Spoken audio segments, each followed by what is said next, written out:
This episode of the Trek Geeks podcast is brought to you by Discovering Trek, a Star Trek Discovery companion. Break down each week's brand new episode of the 6th live-action Star Trek series with us every Monday during the season. To subscribe on your iPhone, Android, or other device, visit our website at discoveringtrek.com. Hi, this is Andy Robinson, Elam Garrick on Star Trek Deep Space Nine, and you are listening to the biggest little podcast this side of the Gamma Quadrant. It's the Trek Geeks podcast with Dan Davidson and Bill Smith. Failure to tune in would not sit well with the Obsidian Order.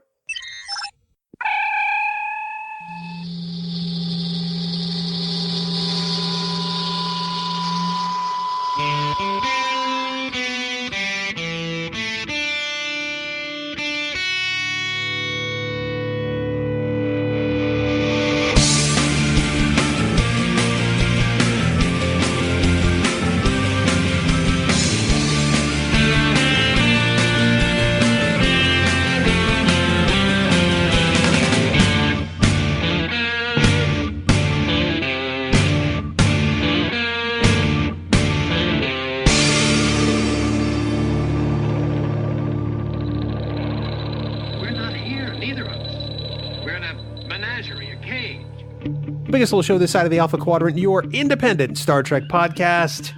Greetings, everyone. Welcome to Trek Geeks. Happy New Year. It's 2018. We're back from our holiday break, and we're excited you're here with us. We have a great episode on tap for you today. It's episode number 125. I'm your co-host, Bill Smith, and joining me, as he does every single episode, you know, he's got a lot in common with one particular character on Star Trek Deep Space Nine, in that he also could not fix a straw if it were bent. He's the very lobe-tastical Dan Davidson. Dan, how you doing, buddy? Happy New Year. Welcome back. Happy New Year to you. It is great to be here as always. Episode 125, and it's kind of cool that today we're kicking off DS9 25. Yes, that's very cool. I'm very excited for this because this is our Star Trek. This is our favorite show out of all of the series. It absolutely is. I've been looking forward to this for a while. You know, last year we had TNG 30, and that was great. Awesome convention moments, some great pins from our friends at Fansets. Of course, the 30th anniversary pin was phenomenal, but I have been dying to get to this year for DS9 25. For some reason, for me, the 25th anniversary of Deep Space Nine is far more important to me than TNG 30 is. I don't know why, but it just is. Probably because it's our favorite series, and that's okay. I think it resonates more with us. I mean, TNG is amazing and fantastic and wonderful, and there's so many great stories in that series and with those movies. But DS9, you know, it is very personal for both of us, and I think that's probably why. I remember being at the STLV 5 years ago for DS9 20, and that's where I got my photo taken with members of the cast. And man, what a convention that was! And I can't wait for this year come August. But we'll get to that in a bit.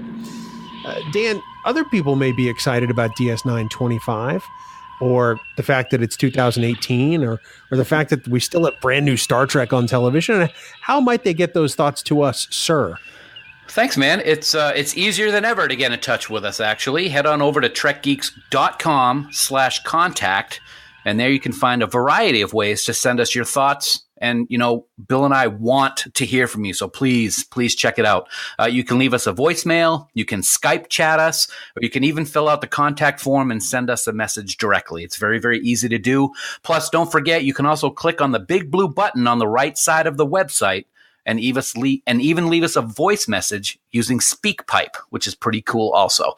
And hey, we'd love it as always if you would join our official Facebook group, Camp Kittimer. Always great things happening over there. Lessons on how to speak properly might show up one of these days. There's Star Trek talk. There's Star Trek picks, contests, polls. Plus, you're also going to get early access to the episodes of the Trek Geek podcast before they're released, just because we love everybody in Camp Kittimer that much. So to join the group, just go on over to facebook.com/groups/Camp Kittimer, and our wonderful admins, Heather, Jackie, or Dan, will let you right in to join in on all the fun. And Bill, it's very important these words resonate with everybody listening to the podcast this week. I'm listening.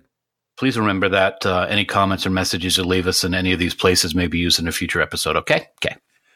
Thank you, Dan. That was fantastic. I love it. So I'm going to surprise you with a little something here. We haven't talked about this before, but we're going to talk a little bit about what 2017 meant for Trek Geeks. Now, I've got some numbers for you. Are you interested to hear these? Math is hard. Math is hard, but these are all great numbers. Okay. Dan, as you'll recall, back on April 5th of 2017, so 9 months ago, we hit our 100,000th lifetime download. You and I were very excited about that. We talked about it on the podcast. Yes. In 2017, Dan, we actually served up 124,000 downloads from our feeds. Wow. That is okay. See now, folks, this is something I've not been told any of this information. This is all new to me. That is amazing. And wow. Thank you to everybody out there, because that's a big number. I like that number. Well, we're not done. So of course we had 2 shows now, whereas a year ago at this time we only had the one. We have Trek Geeks and Discovering Trek. In 2017, we produced 47 episodes of Trek Geeks.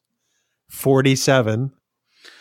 Oh. And we produced so far 11 episodes of Discovering Trek for a total of 58 varied episodes with our mellifluous tones. Now, keep in mind, a lot of those episodes are over an hour, and there's one episode in particular, Dan, that is 3 hours long. That is, of course, our landmark 100th episode, A Journey to Futures Past. So that's kind of a quick look at 2017 by the numbers. It was a pretty incredible year for us, I'll say. That's pretty amazing. I'm honored and flattered. All the good feels that you can think of. 47. I like that, and I hope that Larry Nemechek hears this, because I'm sure he will have something to say about it. That's pretty cool. I have every confidence that he will. I echo your sentiments. A huge thanks to everybody that listens. It was a great year for us. It was a bit of a daunting task to produce 2 shows, but I think we've got it down to a science at this point. But so much Star Trek, buddy. So much. So much and so much more. As you said just a few minutes ago, we've got new Trek happening right now. First time seen on television, and it's just so amazing. There's rumors about movies, and there's all kinds of good stuff happening. Of course, Vegas is going to be happening again, as it always does this August. It's going to be a Trek-filled year, I think, unlike anything we may have ever seen before, with this anniversary of DS9 and Discovery and all those other things going on. Love it. It'll be interesting to see what 2018 brings. We've got some things that we're working on, and I think when we take a look at next year this time, I think we're going to be pretty amazed by everything. But here's to the new year, my friend. Absolutely, and I would not want to do it with anybody else but you, buddy. Thanks.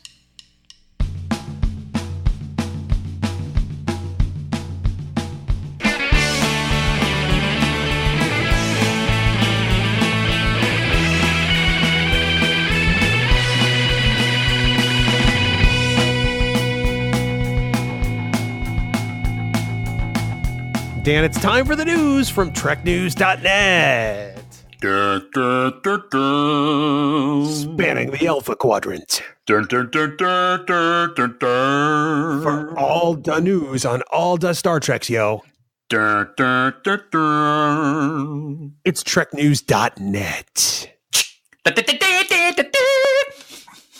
Online at TrekNews.net. And Dan, up first, as people hear this, Discovery's second chapter will have begun, and it was an episode directed by just a favorite member of the Star Trek family. Absolutely, without question, a favorite. It's just so cool to think that we've discussed the celebration of TNG 30, and now back on Star Trek sets, Mr. Jonathan Frakes was behind the camera directing episode 10, Despite Yourself. It is so cool to have someone with such a Star Trek past be taking part in creating this new Star Trek. Just phenomenal. I'm so excited. Yeah, Jonathan has directed, a variety of episodes across various Star Trek series, He's directed 2 Star Trek films. He's directed a whole bunch of other stuff, from Agents of S.H.I.E.L.D. to The Librarians to you name it. You know, his credentials are storied, and they are bona fide. And I am so psyched that there is this tie back to the family, because he's a fantastic director, and he just puts out quality stuff. Absolutely. I kind of hope that this opens the door for other folks that have director. What's the word I'm looking for? They've directed other Star Trek episodes before. Like I believe Robert Duncan McNeil has directed some Star Trek in the past, and Andrew J. Robinson has done some direction. I'd love to see other past Star Trek alum come in and do some direction, but Jonathan Frakes, I think, is right up there at the top as post Star Trek directors, I think. I'd love to see them. I'd love to see Roxanne Dawson. I'd love to see LeVar Burton. LeVar's directed a whole bunch of episodes. Patrick Stewart. I'd love to see Gates McFadden direct again. I would love to see as many Trek family members come back as possible. And all we can do is hope. But it's pretty special to see Jonathan Frakes' name on the screen. I'm not going to lie. It was also very awesome to see the picture that Discovery tweeted out over the weekend of his director's chair, Jonathan Frakes, #1 on his director's chair. That was pretty cool. Best director's chair ever. Oh, I tell you what. Dan, moving on. So the story about a Quentin Tarantino-led Star Trek film is picking up steam. You don't sound too happy about that, pal. I'm neither unhappy nor happy. I'm still kind of in a mild state of shock. Yeah, it is shocking that it is picking up steam, as you just mentioned. As a matter of fact, Paramount has actually chosen a writer for the project, and his name is Mark L. Smith. You may know him for writing The Revenant, which starred Leonardo DiCaprio and Star Trek alum Tom Hardy. So that's very interesting that he does have that Star Trek tie. Kind of. Also, Patrick Stewart was quoted once he heard about the whole Tarantino possibility that he's all for having Picard return in some way possible, if Quentin is directing the project. So that's got a very interesting twist to it. Tarantino was also supposed to do a film version of The Man from U.N.C.L.E. at one point years ago, and nothing ever came of that. So is this going to happen? Nobody knows. It's all kind of speculation right now from a fan's perspective, but it's not going away. The articles and the stories just keep coming out. So I flash back to the time before Star Trek Beyond, and before that movie was written by Simon and Doug. It was supposed to be written by Payne and McKay, those two guys who had written some other stuff, and they were brought on to write the third Star Trek movie in the Kelvin timeline. And then they were all of a sudden gone from the project. And, Simon Pegg was saying, well, he's writing now. Yeah. Writers change, directors change. I have every belief that Quentin Tarantino wants to do a Star Trek movie. I just am not going to believe he's actually going to do it until it's actually rolling. And even then, because look at what happened in the Star Wars universe this year with directors and projects. Oh, that's true. That's a very good point. Now, the one thing that I will say I'm very excited about is we all know how much of a Star Trek fan Quentin Tarantino is. And we just talked a few minutes ago about how awesome it is to have people that know Star Trek and love it as much as the people on Discovery love it doing the show. So that's a plus, but there's a lot of question marks and a lot of, oh boy, moments that you have to think about when you think about his whole list of works that he's done over the years. But I'm sure there'll be new stuff coming out soon to let us know just how far this is going to go. Well, and I don't disagree with you. It's always nice to have people who love and respect the franchise. But every time that gets brought up, I go back to Nick Meyer when we're talking about making films. Mm-hmm. A man who was not a Star Trek fan when he did Star Trek II: The Wrath of Khan, which still to this day, 36 years later, is the gold standard of Star Trek movies. Mm-hmm. So we'll see what happens. If Quentin really is going to do the movie, I hope it's the best one yet, as I hope with every Star Trek movie. Exactly. I mean, I'm going to look at it as we have done. It doesn't always happen out on social media. We certainly know that. But whatever happens, if this happens, I'm going to be excited for it. I'm going to be positive about it. And I'm going to look forward to it until I don't have a reason to look forward to it. Exactly. That's all we can do. Right. So, Dan, as you mentioned, we're gathering today to talk about the celebration of the 25th anniversary of Star Trek Deep Space Nine. And the celebration has begun, and your ears are going to be very, very happy. Oh, very happy indeed. As this episode drops, actually, La La Land Records will be releasing the Deep Space Nine Collection, Volume 2, which I am definitely going to be ordering.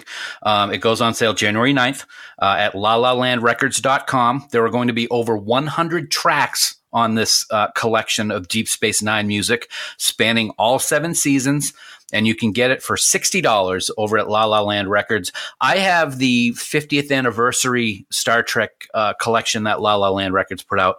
It is phenomenal, and I am looking forward to adding this to my collection on the 9th of January. I think the real reveal here to me is that this is a volume 2, and I had no idea there was a volume 1. Very good point. I did not know that until you just brought it up. So good for you. Hey, it makes me wonder how many tracks are on the first volume. My word, this has 100 tracks? Yeah. And if you want to go to treknews.net and pull up this article, it lists all 100 tracks. So there's a lot of good stuff in there. I can't wait to listen to it. It sounds like such a bargain. Oh my God, I may have to get this myself. Or maybe somebody will get it for you. No, that would be nice. Thank you. It won't be me, but Oh, now it's awkward. Dan, a little bit ago, you and I were nominated for an award in the Parsec Awards, which we were very honored by, but yeah, we didn't win. No. No, we didn't win. That's okay. Because John and Ken didn't win either. No, I'm just kidding. No, that's true. We were nominated with a bunch of people for one of the categories. We were one of 5 finalists, and the Aggressive Negotiations, a Star Wars podcast over at the Nerd Party Podcast Network, won, and we congratulate them. But you know how the old adage is, it's an honor to just be nominated. It really is. It really is. I'm glad you said that, because I was going to say the exact same thing. I am so humbled by the fact that we've only been doing this for a couple of years, and we were a finalist in this category at the Parsec Awards. That's tremendous honor, I think. We certainly share the same thought on that. That you hear people say all the time at the Oscars, "Oh, it's just so great to be nominated." It really is. Until it happens to you, you won't know what the feeling is like. They came out finally. We were waiting for how long before they came out, and they came out New Year's Day. It was a little bit of a disappointment, but at the same time, there's nothing really to be disappointed about, because we got a whole another year to do stuff. Of all the podcasts that entered into the Parsec Awards, and these are chosen by a panel of people, so it's not internet vote. They deemed that the 5 finalists were the best of that year's crop, and we were among those. And I can't be bummed about that. We put together an episode that I thought was pretty special, that 100th episode, and a lot of people thought so too. And I can't thank everybody enough for their response to it. And I can't thank the Parsec Awards committee enough for their consideration. Yeah, I echo those sentiments. I also want to throw out some special thanks to Vic Mignogna and the entire cast and crew at Star Trek Continues for having us come down and visit their set back a couple Novembers ago, which is what episode 100 was all about.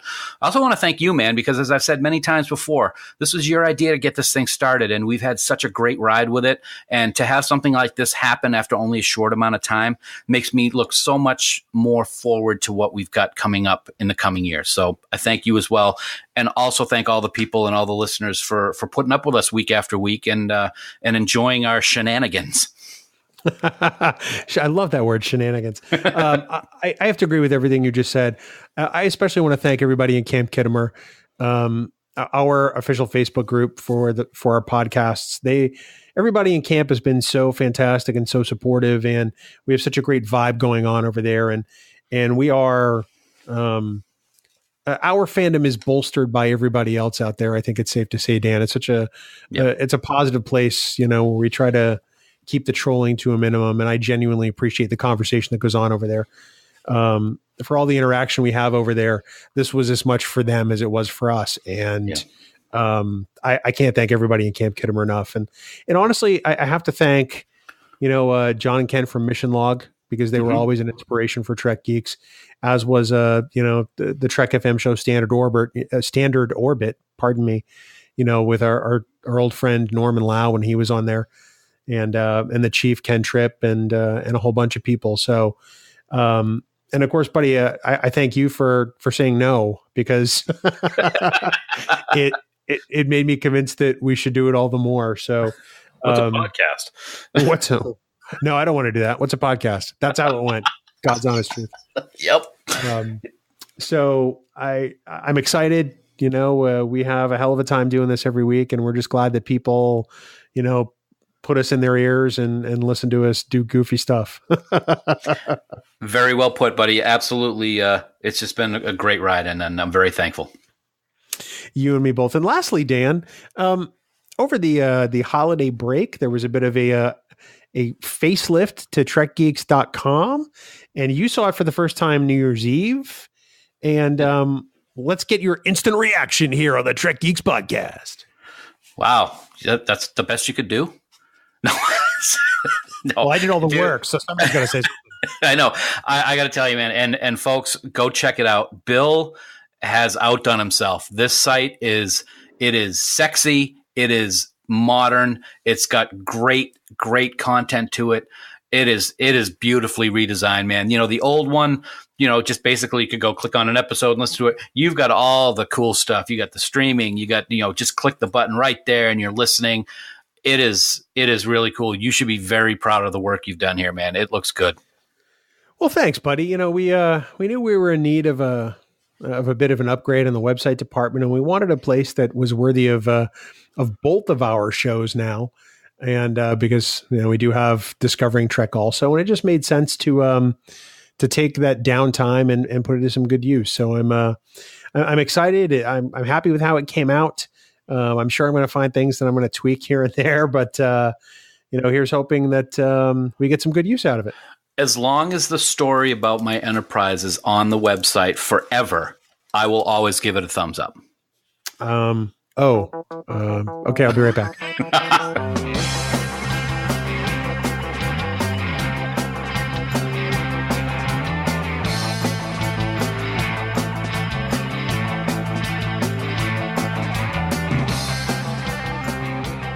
Dan, before we get into today's discussion, we want to remind everyone that we've made it even easier for people to subscribe to both Trek Geeks and also to Discovering Trek, a Star Trek Discovery companion. Head on over to podfleet.com and find out how you can get both of our podcasts directly on your iPod, iPhone, Android, or other device. Plus, you can even stream our podcasts using Spotify, iHeartRadio, or Stitcher. It's your independent Star Trek podcasts delivered your way, so join the pod fleet and make it so. Dan, Deep Space Nine. Oh, no, don't do that, because all I'm going to do is think of that YouTube video where the guy makes up the lyrics to the Deep Space Nine thing. Sorry. Whoa. Not Deep Space Eight. But Deep Space Nine. So we've been looking forward to this one for a while, as we talked about a little earlier. Last year at this time, I asked you where you were when you first watched Next Gen, and you didn't really remember. So where were you when you first watched Emissary, the pilot for Deep Space Nine? Did you watch it on January 3rd? Actually, not to sound mean or anything, but I got to correct you a little bit. I remember exactly where I was for TNG's first episode. I haven't the slightest idea where I was for Emissary, or if I even saw it the first week. Oh, isn't that weird? Yeah. I was at Colorado State University for the premiere of Star Trek: The Next Generation at a friend's dorm who had a TV, and a whole bunch of us sat there and watched it. I don't remember what I was doing with Emissary. I really don't. Isn't that sad? Yes, especially since it's your favorite show. I know. I mean, I'm sure I watched it, and I'm sure I watched it when it first came out. I just don't remember where I was, what I was doing. It's just, I don't know. I was living in Denver at the time. So this was 93. Yeah, 93. And I was delivering pizza because that's what a kid in his 20s does in Denver, I suppose. And I watched it that weekend. It was on Channel 2 in Denver. And it came on right after Next Gen, which I thought was awesome because that channel had both Next Gen and DS9, so you get to watch them back to back on Saturdays. Right. And I didn't quite know what to make of it at first. Right. I thought it was great. I had some initial reactions to the characters, but I was taping them all on VHS at the time, and I actually went back and watched it again after I was done because I felt like I needed to see it again to understand it. So in a way, I kind of binged it before it was, binging was really a thing. So when you finally saw Emissary the very first time, forget when it was, but what was your reaction to the premiere? It wasn't a very positive reaction, I got to say, the first time I saw Emissary. I thought it was really cool that they brought Locutus in, and that was all great. But then as the episode progressed and they got to the station, I'm like, Jesus Christ, are they going to ever fix the lights? It was so annoying that the lights were constantly blinking in and out because the station was such a wreck after the Cardassians left. And that was something that really bothered me for a big chunk of the episode. It was distracting. And it was like, oh my God, if this is what it's going to be like, this is not going to be a good thing.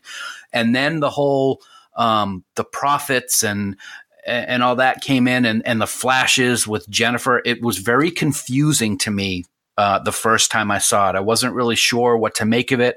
I wasn't really sure what to make of Avery's acting and the way he did things. I wasn't really sure what to make of his bathing suit on the beach scenes.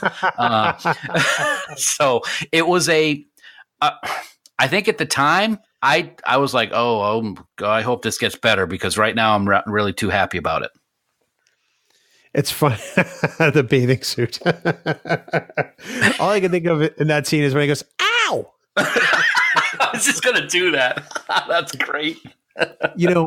That scene with Picard in the observation lounge aboard the Enterprise is one of my favorite scenes in the whole of Deep Space Nine because there is just this intensity and there is this rage underneath the surface of Benjamin Sisko in that scene.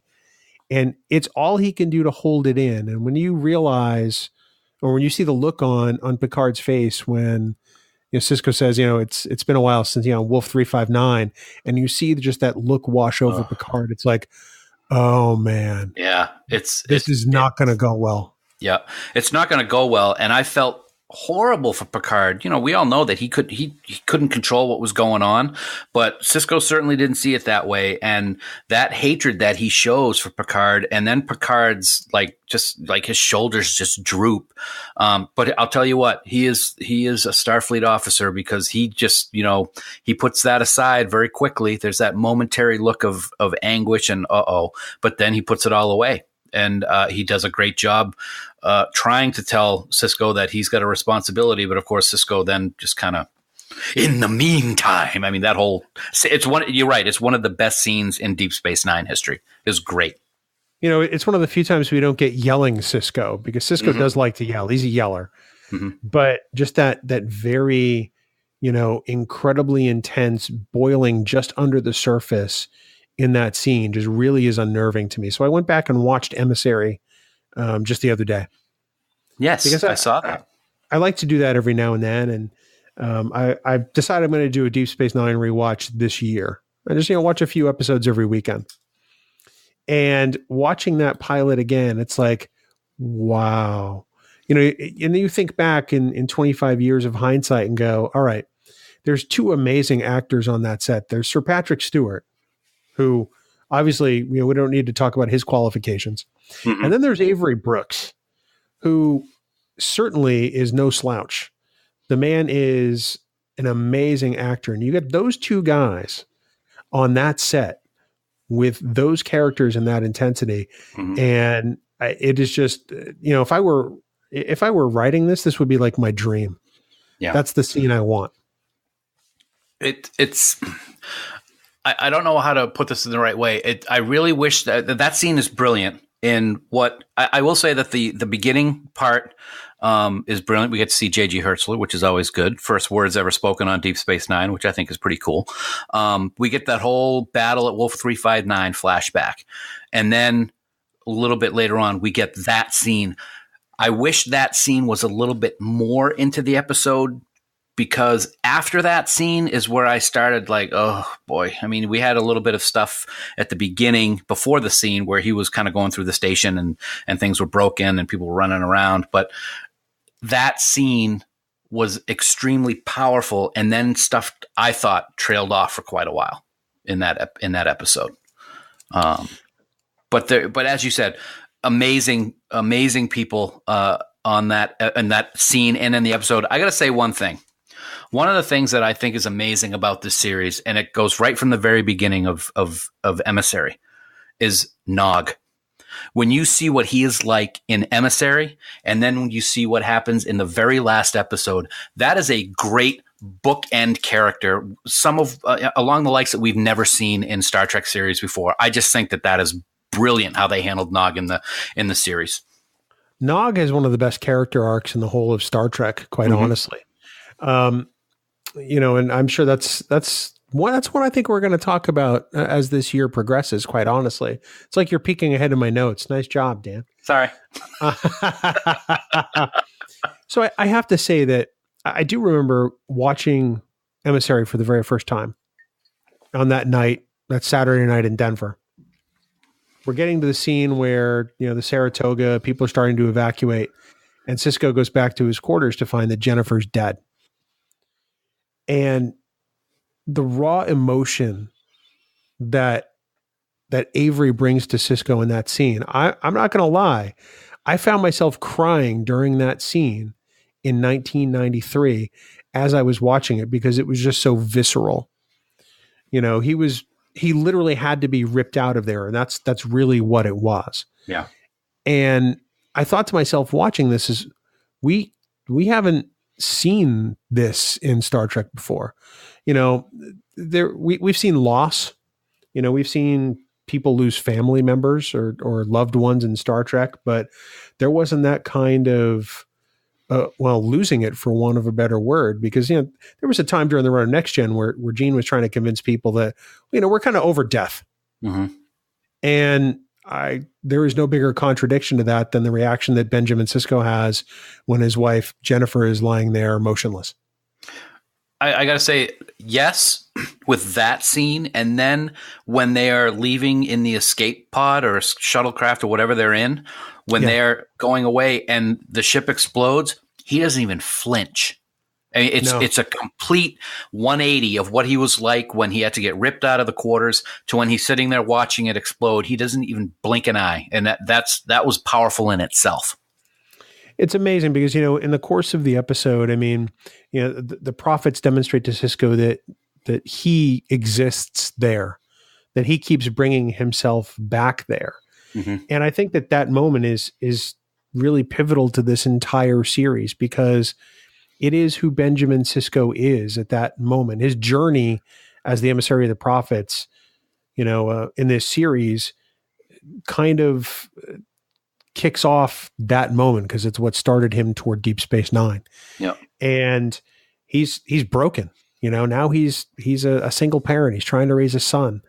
And as he says to Picard, it's not the best environment to be doing that. So already we've got a commanding officer who is in a much different situation than, say, Kirk or Picard, because it's not just the lives under his command he has to worry about. It's the one he helped bring into this world as well. Right. And I'm sure we're going to get into the whole Jake and Ben relationship as the year goes through. One of the things I also wanted to point out about that first scene that I think is very important in the shape of the show, and that is, not to sound heartless, Jennifer could have died anywhere. She could have been on a shuttle accident. She could have been in a transporter accident, an away mission, hit by a car at Starfleet headquarters in San Francisco, anything. They pulled the best cliffhanger episode in what I think is possibly television history back in to really grab the viewers with the Battle at Wolf 359. I thought the writing to do it that way was phenomenal. It really showed that the staff at the time were going to do what they could to make sure that this got on the map. And I applaud them for that, even though I didn't like the rest of the episode, at least the first time I saw it. Well, I think it's a direct testament to Michael Piller, and his writing, in Best of Both Worlds Part 1, and in his direction for, Deep Space Nine and getting that off the ground. Already we've got a series of characters who are interesting and likable. And unlike, the two crews we'd seen before this, don't necessarily look like they fit together or work together well. And I think that's really the draw to Deep Space Nine. You can say that again. I'll tell you what, I did not like Kira the first couple of times we saw her on that show. I'm like, oh my God, whoa. I'm like, okay, she needs to calm down a little bit. I mean, the sarcasm when Cisco says something, I thought you'd say hi before I take over the office or something. I don't remember the exact quote, but she's just like, hi. And I'm like, oh my God, I want to slap you. Of course, Kira's one of the best characters on the show, but what we talked about before, that whole first time I saw the episode, I was just kind of like, I was like, okay, who's this Odo guy and why does he look like the guy from Terminator 2? I mean, it was those kind of things that I was thinking at the time. Why does he look like the guy from Terminator 2? You're killing me. I loved Kira right off the bat. I thought that scene was slightly awkward, where, Cisco goes, well, we can say hello, but we can do this in whatever order you like. And then I'll take the office. I thought Odo was interesting. Oh, I loved Odo, but I just thought he looked funny. I'm glad that they improved Odo's appearance and the makeup over the next few episodes after that. Yes. But I have to tell you that, the character that I hear a lot about how people just didn't like at first is one I really dug was Bashir.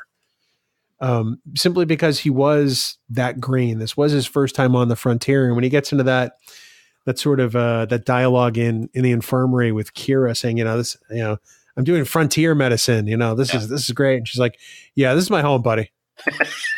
Yes. I think that is such a great scene because it tells you everything you need to know about Julian, and it punctuates even more the things you know about Kira. I just think it's a great conflict between those two characters already, and I think that's one of the reasons why I took to this series so quickly. Yes, I agree with that. Back to Odo for a second before I get my comments about Bashir I totally agree. The makeup the first few episodes really wasn't right, but I've always looked at it as, hey, he's a changeling. He just kind of started getting better at making him look like he had a different face than everybody else. Does that make sense? Yeah, no, absolutely. I like it. I gotta say, I loved Quark's. I loved Odo's demeanor right off the bat, even though I didn't like Kira's. Kind of contradicting itself a little bit, but I just liked the idea of the Odo character right off the bat.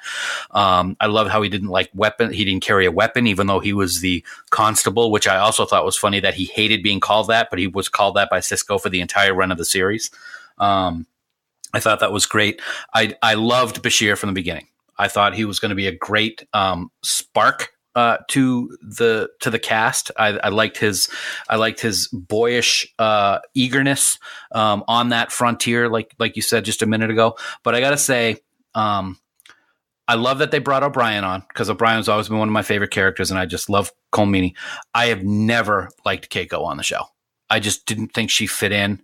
And when she was there for the first episode, I didn't like her on TNG either. I just, not so much Rosalind Chow, just the Keiko character. And so when I saw that they were both there, I was like, oh, and then they did episodes with her really, really focused on her character. So I was like, oh, is that going to hurt the show or not? There were a couple episodes that were really good. When she was taken over by a Pa Wraith was one of the standouts, I think, for her. You said it before, though, just all of this mash of characters that we've never seen in Star Trek before, where they don't agree and don't get along, was something that we weren't familiar or even comfortable with, for that matter. It's one of the things that that keeps me coming back to Deep Space Nine. I truly love the way the Bashir character was written to start with, and then I love the twist with him partway through the series where it's revealed he's genetically engineered, and I thought it was fantastic. Brilliant. What a great way to turn that character on its ear. But yes, I love the fact that there was the dynamic between Cisco and Dax. This woman who is 28 years old, but really is 328 years old because of the symbiont, that she is hosting. And then the fact that it's a revisiting of a relationship for Cisco because, he knew Curzon so well. Curzon was a mentor. And I love that right off the bat, he started calling her old man because it established that familiarity and that relationship that you knew that there was a friendship there that had some life to it. It had some longevity. And that's one of the things that those little character nuances that I think work in Deep Space Nine exceedingly well. Were you confused with the beginning of Deep Space Nine, specifically when it came to Dax, based on what we saw for Trills and TNG? Because I thought that threw everything on its ear. I wasn't confused. I figured that it was probably a production decision to not do the same makeup, or maybe even back then I was like, okay, so she's a Trill, all right, I get it. But no, I wasn't confused. I thought that they probably wanted a better way to go. Okay. I agree with you also that the relationship between the two, the old man is maybe one of the best nicknames in any TV show. When you're looking at a beautiful 28-year-old Terry Farrell or however old she was, being called old man, I just got a kick out of that every time Cisco says it.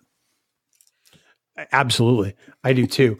You talked about O'Brien a second ago. I have to say that at the time, now granted, 25 years ago, that was the one character I wasn't excited about being on Deep Space Nine. Yeah. Interesting. I have to confess that. Because I'm like, wait a second, this guy, he's a chief. He's chief petty officer. He's not even commissioned. He's going to be the chief engineer of the space station. Were all the other commissioned officers who were also engineers busy? He had a lot of experience. He stood in that transporter room day in and day out on the Enterprise. He deserved to be chief engineer of Deep Space Nine. Oh, transporter room 3 was his favorite. But yeah, that was the one thing I wasn't sure about. I mean, I understand that they wanted some of that continuity, and don't get me wrong, I love Cole Meany. I've grown to love O'Brien because at the time I wasn't exactly sure how they were going to treat the character or what they were going to do with him. But I just remember going, O'Brien, the guy in the transporter room? What? Oh, I was psyched. I'm interested to hear that because at the time I was not, and I'm glad I was wrong. Oh yeah, I mean that character develops so well on DS9. I mean, we get to see glimpses of what Colm could do on TNG, especially in I think it was Power Play when they were taken over by those energy beings and they took the parts of the crew hostage. That was a good episode for him, but he had so many shining moments in DS9, I think. And he was also the one who always got tortured or kidnapped or shot or anything like that. He was a poor guy. Come on, you got to love O'Brien. O'Brien must suffer. Yes.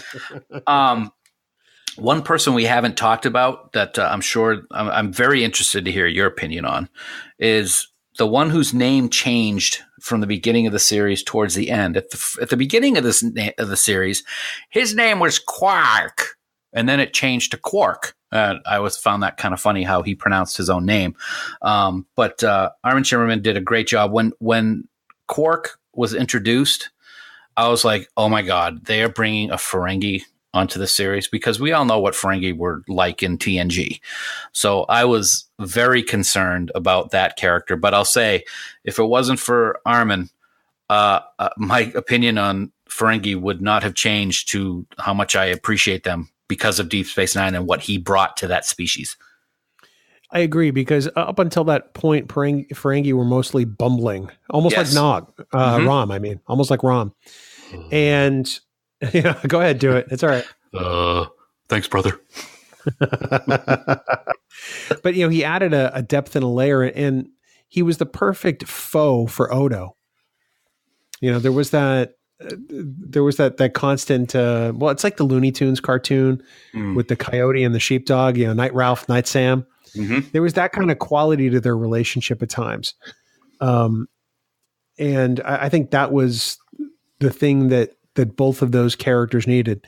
There was a respect there to some extent, even though Odo would have loved nothing more than to just lock Quark away. Right. But Quark also knew that, what he could get away with as far as Odo was concerned and what he couldn't. And I thought it made for an interesting dynamic. By far, Armin Shimmerman has done more to make me like Ferengis than anybody else in the whole of Star Trek. Absolutely. Oh, absolutely.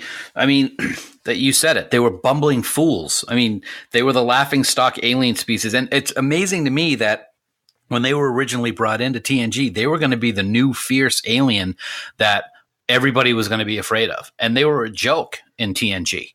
And he made them not a joke. Of course, there were some bad Ferengi episodes and there were some silly comedic Ferengi scenes, but he was able to really take the Ferengi and mold it into something that people could really appreciate. We had characters like Brunt and Ishka and the Grand Nagus, even though there was some annoyance to him probably just because of his voice. But Armin, I think, single-handedly turned the Ferengi into a species that we could really appreciate in the Star Trek universe. He added some mystery and some deviousness back to the Ferengi, which I thought was what that alien species really needed. I don't think that Deep Space Nine works nearly as well without Quark, quite honestly. Yeah, I totally agree. And the whole idea of the bar in the middle of the promenade, it is the perfect location for everybody on the station. I love the fact that they had that there. As weird as that may sound, because, in the 24th century, things are supposed to be a little bit different, but how many times we just want to go hang out at the bar? Well, you know what? They want to do it over there too in the 24th century. I thought it was great. Couldn't agree more. I found it interesting that they actually decided to cast a child in Star Trek Deep Space Nine, especially given the whole Wesley backlash with fandom. Because let's be honest, Wesley was not a well-liked character. Right. And that's not Will Wheaton's fault. Nope. It's got nothing to do with his portrayal.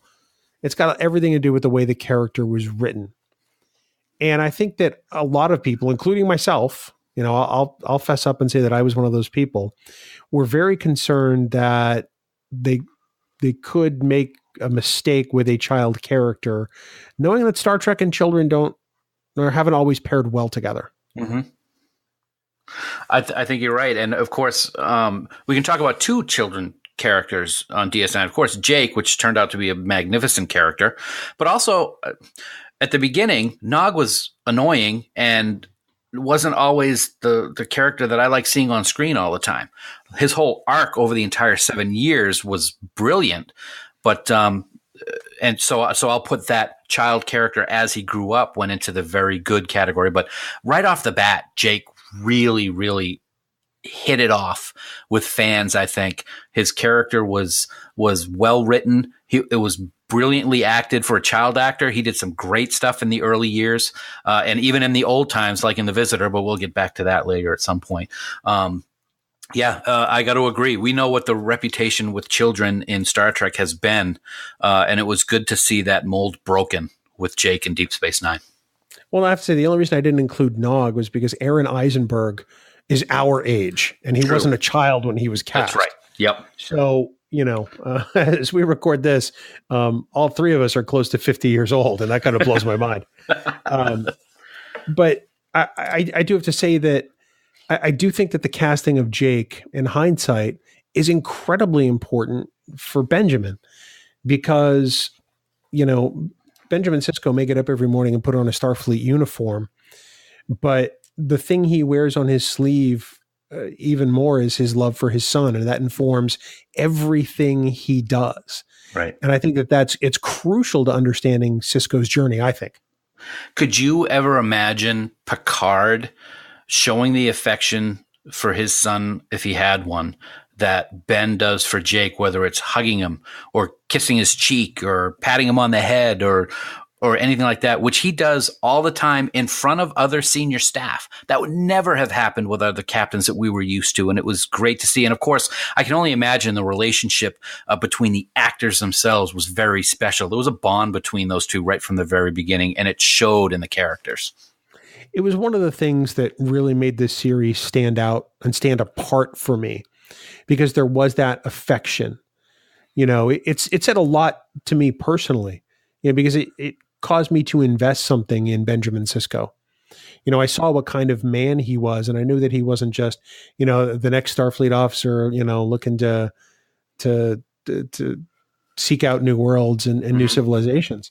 This was a man who had not just the concern of those under his command, but his son, whom he loved as the day is long. And I think it's one of the most beautiful and healthy relationships in Star Trek. One of the things that has always stood out to me, it's kind of a weird thing that stood out to me, but I've always respected Sisko for what he did is when the Dominion took over the station and they evacuated, Jake stayed behind to report behind the lines of what it's like on the Dominion. And Sisko was really pissed, but he said, hey, he's a grown man. He can do what he wants to do. I thought that was a great thing for Sisko to say out loud, because as a father, I'm sure he wanted to go back there and get him no matter how many lives it cost to go get his son, but he didn't, because Jake made the decision for himself as an adult. I thought that was really cool. I agree 100%. I sit back and I've just made my way through a good chunk of season 1. There were a few episodes I skipped. I'm not going to lie. I may have skipped a Ferengi episode, allegedly. Don't do that, Bill. Oh, I absolutely skipped the Negus. Are you kidding me? I love Wallace Shawn, but I can only take that Negus voice for so long. Right. You know what I mean? Oh yeah, I do. And that just means that on Monday during our commute, that's all I'm going to talk like in the car. I hope you can hold on to the roof of the car, because that's how you're going to get there. I know that I have some favorites in season 1. I know you have some favorites in season 1. I think we both agree that Duet is probably hands down the finest episode of season 1. Is that a true statement? Absolutely. Without a doubt, it is phenomenal. I love that episode. That's one that you don't get bored of watching. It is done so well. Captive Pursuit has a special place in our hearts for obvious reasons. Absolutely. I do have to say, I really kind of like the episode Dax. That's a borderline one for me. I'll be honest. It's not one that I hate. It's not one that I love. It's in the middle. If I'm flipping through H&I, and it's on, I may or may not stay on with it. It all depends on what mood I'm in. Yeah. I do really like Babel, with the aphasia virus. Yep. Babel's good. I thought that was a really creative, the crew gets sick episode. At the time, I thought that was really kind of cool. Mm-hmm. And then I really kind of like The Passenger, the one where Bashir is inhabited by this criminal, Rayo Vantica. And this guy just keeps going from host to host to host. Yeah. I thought I saw that episode again just the other day, and I'm like, oh my God, I forgot how great this episode is. I loved it. And then, of course, right after that is Move Along Home, which, I love everything about that episode. All right. We've had this discussion several times over the years. I used to hate Move Along Home. And then I don't know if it was See It or Skip It season 1 for DS9 or something else that we talked about it. And I promised that I would watch it again. And I now love that episode. Second chop. I mean, whenever you watch that, you say that to me. I've watched it probably 4 or 5 times since I decided to rewatch it to try to give it another chance, which obviously it did. And it's great. It's a fun episode. I enjoy it. Surprisingly, I don't know if you're going to agree with this one or not. I like Q-less. I don't like the character of Vaj very much, but of course, John Delancey. What can you not? What is there not to like about John Delancey when he shows up as Q, and when he fights, when Picard punches him, and he's got that twirly mustache? That's awesome. I just love it. I've always liked that episode. I could take or leave that episode because I thought at the time it seemed a little ham-handed, but I don't hate it. Let's put it that way. I watched it, when it was on. So, I mean, obviously I didn't have a problem with that. But, I also have to say, I do like the Forsaken more. And that's the Lwaxana Troy episode. I like the Forsaken. Yeah, I do like that one. And I'm not a big Lwaxana fan, but I do like that episode. I think that one is Majel's best performance as Lwaxana. Simply for the scenes in the turbo lift with Odo. It's she gets to be human, and I mean that and not necessarily in the alien sense, but there's a humanity about her that comes out which you never saw in TNG. In TNG, it was always that sort of Auntie Mame of the Galaxy type deal. There are some weird episodes in season 1 of Deep Space Nine.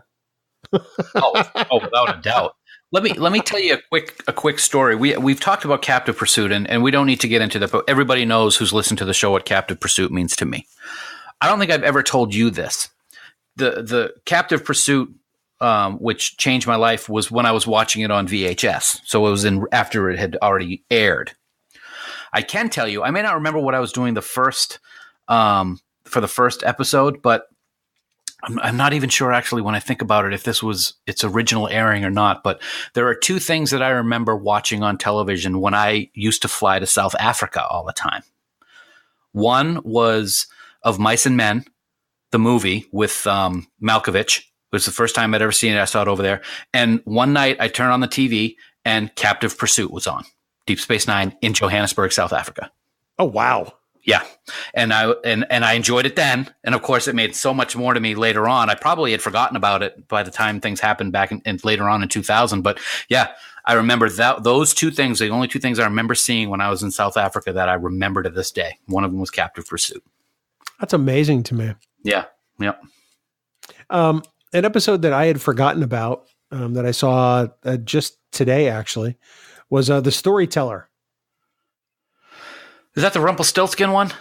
No, that's If Wishes Were Horses. Okay. Storyteller is the one where O'Brien has to become a storyteller for a village. Oh, yes. Yep. It starts the whole Julian and O'Brien adventures type thing. Yes. Yeah, I didn't really enjoy that episode when it was on. It was okay now, but not one of my favorites. But I have to say that I liked Progress much better, the one with Brian Keith from Family Affair. Yeah, when she burns the place down at the end. Yeah. Yes. Yep. So Kira has so many great moments in season 1 of Deep Space Nine. I mean, all the characters do, but Nana gets so much great stuff in these scripts that I understand now why I loved Kira so much early on. Right. Let me ask you a question with Storyteller. I just want to refresh my memory. Is that the one where at the end the black cloud is coming down from the sky and he's got to tell everybody that it's okay or something like that? Is that the Storyteller? Okay. That's the Storyteller. I'm not a big fan of that episode. You don't say. No, I do say. And I have to say the first season ends strong with In the Hands of the Prophets. Yes. Mm-hmm. The whole school episode. Is that the first time we really see Wynn when she's not Kai yet? She's Vedic, I believe. Right. And she just walks in and just starts interrupting Keiko doing her talk about the wormhole aliens. Oh man, is that a tense moment. Right from the very beginning, that episode was like, oh, this isn't going to go good. And you start hating Wynn right off the bat. Oh, you absolutely do. Yeah. Looking at, we've obviously done See It or Skip It for DS9 season 1. There are some really great episodes in the first season of Deep Space Nine. There are a couple of ones that, we probably wish they could have a do-over on, but there's some good stuff here. There is good stuff. I mean, as with every season, every series, I should say, and I think definitely TNG, definitely DS9, Voyager. I don't know about Enterprise. I have to think about Enterprise, but it takes a couple of seasons for them to really get solid. And Deep Space Nine is no different. There are some real clunkers in season 1 and season 2 of DS9. You take it all together as a whole, and of course it's magnificent. But yeah, there are some tough ones to watch. That's definitely for sure. I think the thing that amazes me is that, even in those first couple of seasons, like any show, like you said, there are some clunkers, but I think the first 2 seasons do a really good job of establishing who these people are before they throw them into the midst of the Dominion War. Mm-hmm. Yeah, that's true, because the Dominion War really takes up everything at the end of the series. I'm doing a quick look right now at See It or Skip It season 1 that we did way back when. And there were 20 episodes in season 1. I came in at 12 out of 20 and you came in at 13 of 20. So we had 60% and 65% respectively for See It's. And I'll bet I still skipped the Nagus then too. Oh, let's take a quick look at the Nagus. You give that a big fat skip it. Yeah, I did. Yep, you still did. I knew that going into it. It's a spoiler alert. It's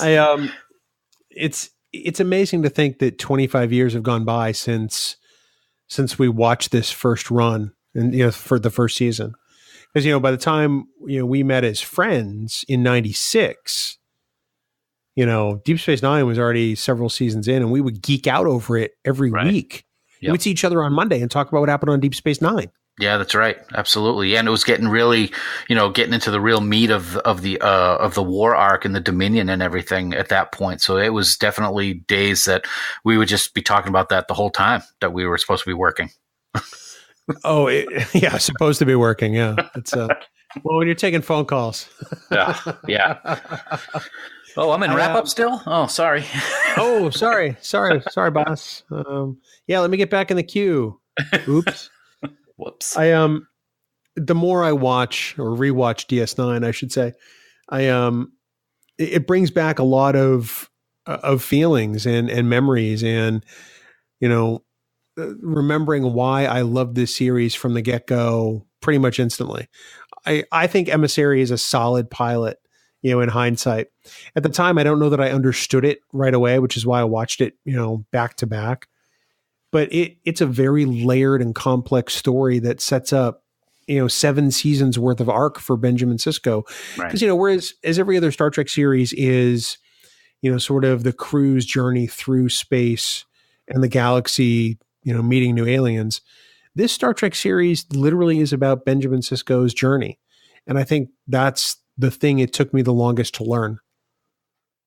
Yeah, I have to agree. I think I originally, I talked about it earlier in our discussion today, that when I first saw the Emissary, I was confused. I was distracted by things like lighting. I thought the characters weren't, working well together. But, over the 25 years, as we've talked about, I have such an appreciation for that pilot now.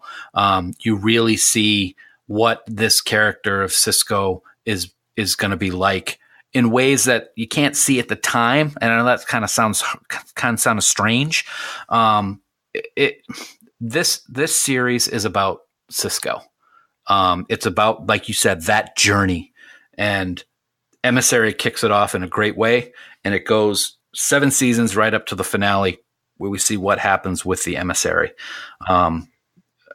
It just, the series just means so much to me. People, we'll probably talk about this over the course of the year. It was this insulting to me because I actually do have a red-headed stepchild, but this was the red-headed stepchild of Star Trek for a long time. And I found that insulting at the time. And I find it insulting now because it's my favorite series, but there's what seems to be such an outpouring of new fans that find Deep Space Nine as their favorite series in Star Trek now. And that warms my heart. I just think that's fantastic. And I love talking about Deep Space Nine.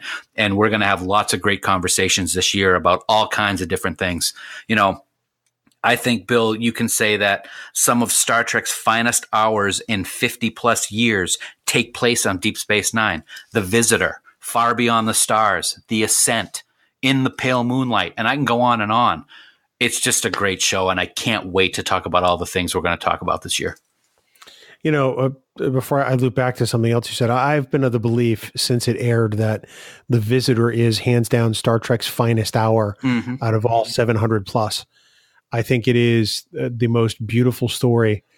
And for me, it ranks higher than City on the Edge of Forever, which I know most people think is the best episode of Star Trek ever produced.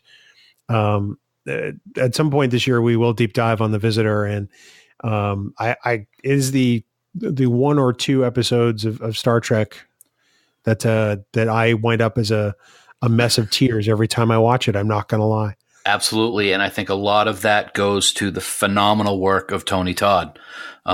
Plus the story, the music, the direction by Andy Robinson. You're right. I certainly don't put City on the Edge of Forever as one of the top spots in Star Trek history. I just never have. I don't disagree with you that The Visitor may be the best hour of Star Trek television ever. Yeah. And then, see, now I'm all thrown because I got to start talking about The Visitor. It's like I was going to talk about something else before that, and I lost my train of thought. So I'm just going to go with it. We have a whole year to talk about Deep Space Nine. I'm sure it'll come back to you. We do, and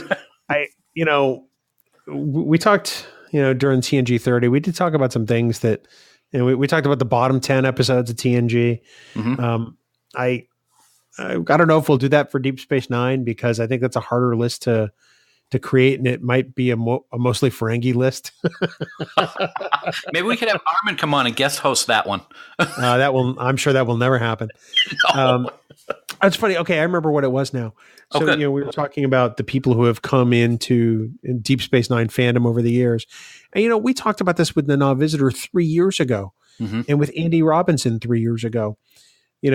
People were discovering it then, and they're surprised just as much as we are because there's new generations of people watching Deep Space Nine. Right. This series is finally getting the love and the respect that it deserves. Not that it didn't get any before, but the people are learning how universally amazing this show is on all fronts. And we saw the reaction to the scenes from the Deep Space Nine documentary this past summer at STLV. The electricity in that room, Dan, was amazing. People are just craving for this. Mm-hmm. I cannot wait till that is released. That may be right up at the top of my list for things I am looking forward to Star Trek related this year. Yes. Yeah, I agree with you 100%. So Dan, that's kind of our initial kickoff of DS9 25 as far as Trek Geeks goes.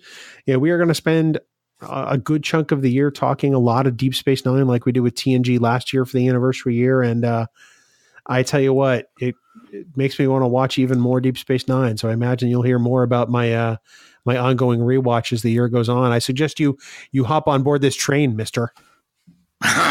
Do you?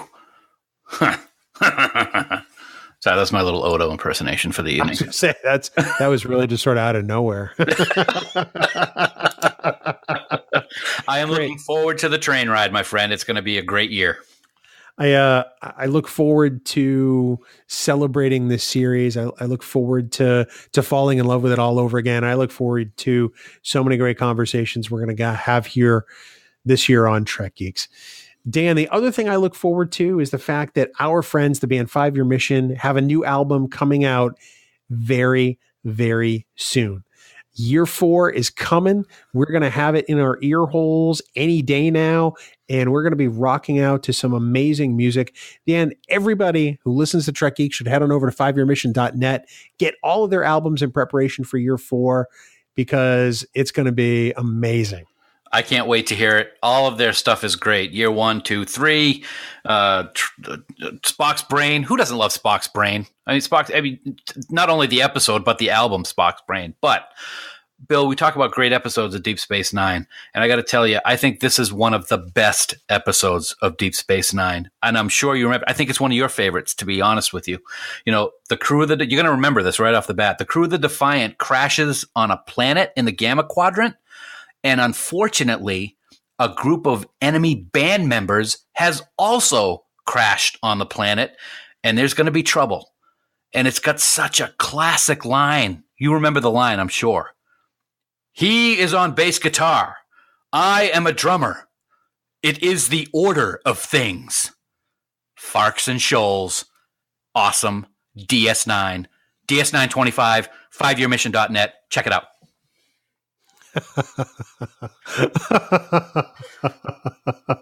All I can hear is Third Ramaticlon going, What was the quote again? He is on bass guitar. I am a drummer. It is the order of things. Third Ramaticlon wants to jam. Awesome. I can't wait for Morehouse to hear this one. So yes, please, 5yearmission.net. Please support the band, show them your love. Let's make year 4 a big success for them. Dan, next week, we're pretty excited to talk about this one. Yeah, it's not Deep Space Nine, so we're going to take a little break from the anniversary celebration. But on New Year's Day, I was actually flipping through the channels at my sister's house, and an old friend was on TV. Bajor, Ilea, new Klingons, so much more. You know, it was the first Star Trek movie, and people either love it or they hate it. So we're going to talk about it at length when we deep dive next week into Star Trek: The Motion Picture. Oh, yeah. You know, I'm really excited for this because there was a time when I didn't love TMP. I'm going to be honest. I love TMP. I love me some TMP. I love this movie now, and I can't wait to talk about it at length because there's so many reasons why this is a fantastic film. So that's next week on an all-new Trek Geeks. Dan, for more great Star Trek discussion, we want everyone to head on over to the Tricorder Transmissions online at the tricordertransmissions.com. Dan, let's run down some shows they have over there. They have Shore Leave, of course. They have Disco Trek. They have Drawing Trek. They now have Trek Ranks, of course, and they have Politreks. Oh, Barry. That's right. Our friend Barry DeFord. They have so much great content out there at Tricorder Transmissions. Please, everybody, check them out. We guarantee they're going to have something that you're going to enjoy listening to. And of course, Dan, for all the news on all the Star Treks, please visit our dear friends at TrekNews.net. For now, this has been episode 125 of the Trek Geeks podcast. We do hope you all live long and prosper.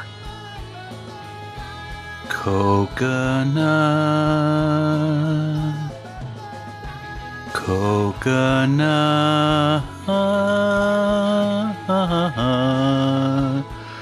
not pecan pie. I don't even have any idea. Not Deep Space A. I didn't want to say that, but I was gonna.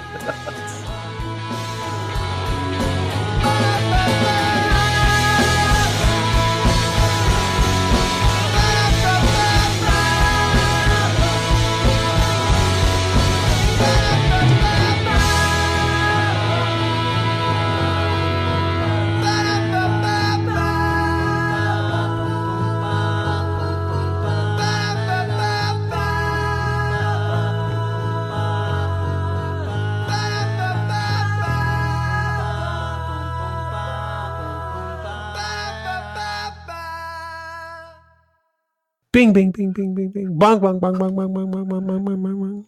Bing, bong. My doorbell's not working. It's frozen. Oh, my God. Don't even get me started. So last night, we have a space heater down in the furnace room because there was one winter a couple of years ago where our heating system actually froze because it was so cold out. It was like 40 below zero.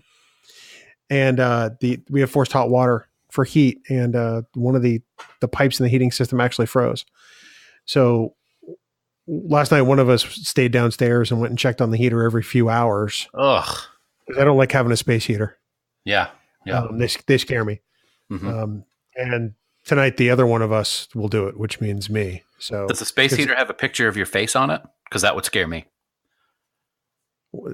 You're an idiot. So you make no sense. Speaking of heat, and I take it that you don't like space heaters because of the possibility of fire. Is that safe to say? That is absolutely correct. Okay. So let me tell you this little story about what happened today. Today we're moving Em and Tasha into their new apartment. So we go up to my mother and father-in-law's to get a bureau that has been stored up there for some time. And I've got a U-Haul truck that we rented for doing everything. And Sue and Em are in front of me as we leave their place, and I'm behind them. And about a mile up the road from my in-laws' house, there's a right turn that there's usually a lot of traffic, and this truck comes out of that turn turning towards us and in front of Sue. And I'm looking at it as it's coming towards me, and I'm like, what is that orange thing under their truck? And as it passes and I look in my side mirror, their entire right wheel in the back was engulfed in flames, and flames were just shooting up. I'm telling you, if that thing hit the fuel pump, there was going to be trouble, because it was an inferno and it smelled horrible. Like, I think the brake must have gotten stuck or something. It was like, wow. Oh my word. Yeah, it was big fire. I mean, it was big fire. Yeah. Big fire. Yeah. And then I saw an eagle. You're so random. It happened right after that. I saw an eagle. I saw an eagle. He makes things go. Yeah, it was cool. Velociraptors, where? But, oh, man, it was cold moving furniture out of that truck several times today. I can only imagine. So, my wife and I were out today, and we were out during the really windy stretch where the wind chill was just unbearable. Tonight, in theory, it's supposed to be close to 30 below zero Fahrenheit. Wow. We're with the wind. So, but we're supposed to get a break. But Friday, it's supposed to be 55 degrees. What? Yeah, you didn't see the forecast? No, I don't follow the forecast too much. Friday, 55 degrees Fahrenheit above zero. So if you account for the wind chill, and tonight it's going to be 30 below, we're talking like an 85 degree temperature swing. See, math isn't that hard. I had to have somebody tell me that, because we get into negative integers and I'm not doing so well. It was bone chilling. It was 0 degrees when we picked up the U-Haul truck this morning. It was And then when I got in the U-Haul truck, the windshield wipers didn't work. Of course. Because they were frozen. So then they thawed out and they worked okay. Yeah. Yeah. It was cold. It was cold. Why do we live where the air hurts our face? Hey, you get to throw in a face reference without it really being a face reference. I like that. Right? Yeah. That was very good. But you didn't answer my question. I don't know. We were born and raised here. We're just here. I don't know. I'm so out of here, man. Thank God. So glad you're moving down. I'm out of here. Yeah, really. Jeez. So did you catch, very quick, got to ask you, did you catch any of the football game today, the Chiefs and Titans? No, not at all. I saw one play. I went to get pizza for dinner tonight, and I was at the place, and it was on the screen. This is interesting. The quarterback threw a touchdown pass and received a touchdown pass on the same play. Say that again? Yeah. Mariota, is that his name? The quarterback for Tennessee? I don't know. Mariota. Yeah. Not very good. Mariota. He threw a touchdown pass and received a touchdown pass on the same play. Didn't Brett Favre do that once? The last person to do it in the regular season was he played for Minnesota. It was not Brett Favre, but he did it in the 1997 season in Week 7. But yeah, it got deflected by a Kansas City defender, and it came right back to him. He caught it and ran it in the end zone. Wow. It's a cool stat. The Titans, I mean. And then, if it's not the Music City Miracle, they're just, they shine in the playoffs when they make it. Well, they shined because they were losing by 18 in the second half to Kansas City, and they still won by a point. So good job, Kansas City. Wow. Yeah. And that's Sports Talk with Bill and Dan. Yes, moving right along. On the Trek Geeks Radio Network. Oh, I should play the ESPN theme. No, we hate ESPN. No, we hate ESPN. I'm sure Disney would want a royalty. Yeah, that's true. That's a good point. Then we'd have to pull it off Spotify. Oh, golly. Yeah. So, yeah. No, go ahead. I got 2 words for you. What's that? Discovery. Tomorrow. I was going to say, what's the other word? Excited. When people hear this, it will have already happened. Right. But we can still say it now. But yeah, I'm very, very excited. That's a good thing we don't try to date this podcast. That's a great job, Dan. I wouldn't want to date you anyway. Are you ready to do this? I am ready.